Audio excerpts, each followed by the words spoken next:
বিভাগ ক প্রথম হয়েছে দিলজিৎ কর। দিলজিৎ কর, তুমি মঞ্চে চলে আসবে। অঙ্কন প্রতিযোগিতা প্রথম হয়েছে বিভাগ ক দিলজিৎ কর। পুরস্কারটি তুলে দিচ্ছে তমলুক পৌরসভার পৌরপিতা মাননীয় বৈদ্যনাথ সিনহা মহাশয়। দর্শকদের কাছে চাইবো একটু জোরে হাতের তালি। এদিকে দেখাও।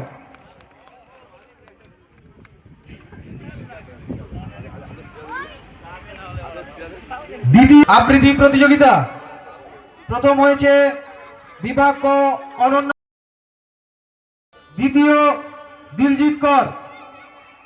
পুরস্কারটি তুলে দিচ্ছেন সৈয়দপুর শিক্ষা নিকেতন হাই স্কুলের এইচএম ওঙ্কার দাস মহাশয়। একটু জোরে করে হাতের তালি চাইব।